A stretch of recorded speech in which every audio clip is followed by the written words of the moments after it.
Now we'll go back and peel this.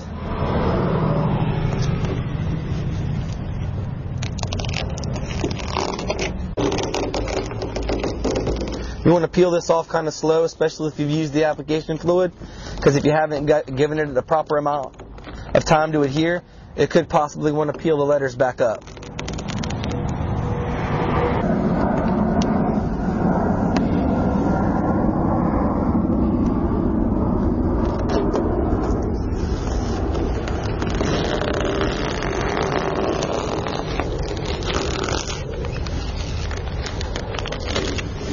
After you've laid down the black, next thing we have to do is work on this rivet.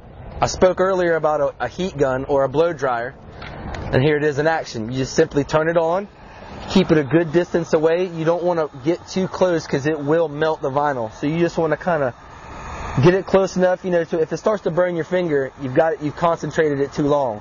You just basically want to soften up the vinyl, especially in colder weather.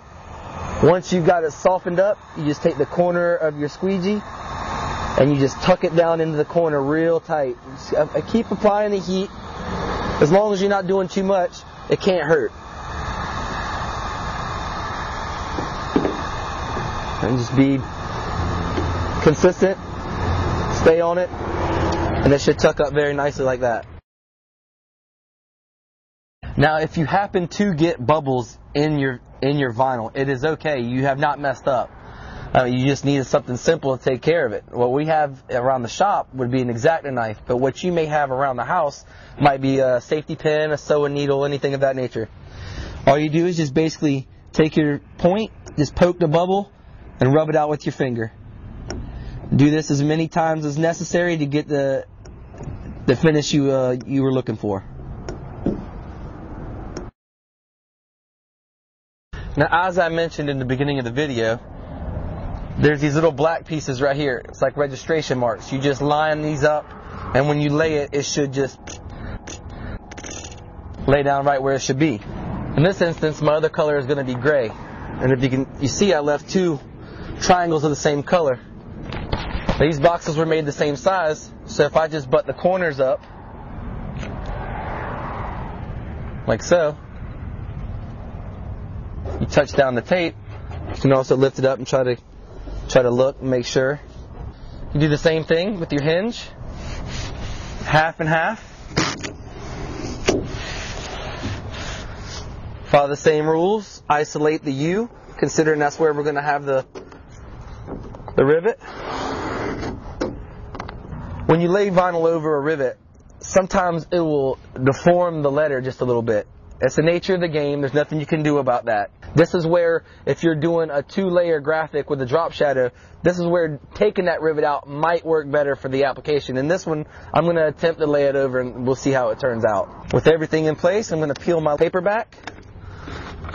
Same rules apply. Start from the middle, even pressure.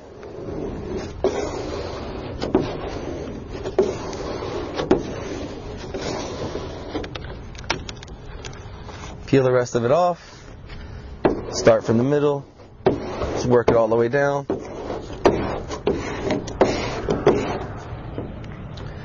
Just keep on working on the line.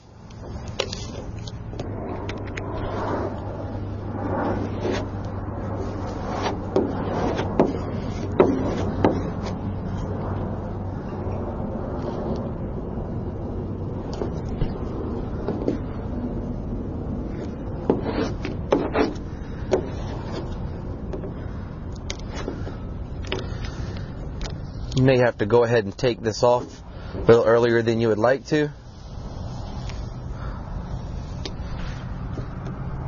because as long as the vinyl is touching the mask, it's not going to want to stretch and release like this.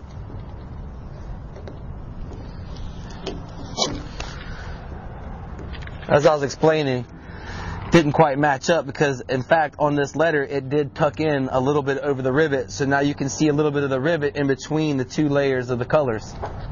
This is why taking it out and putting it in would be better. Or if you can avoid it altogether, that's fine too.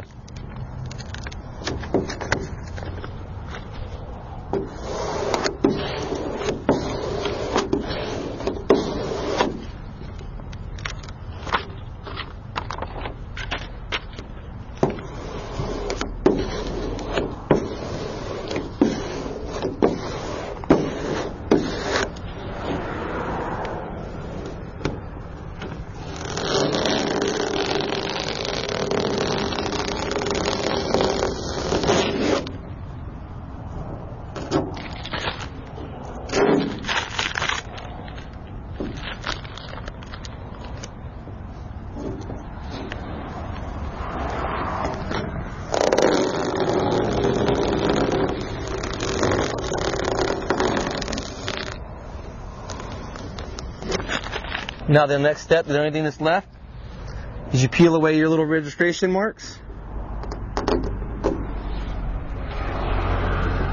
Just do this with your fingernail. Just get it started. Just pinch it, and it should come right off. And that's how you do the 2-layer graphic on a trailer over a rivet.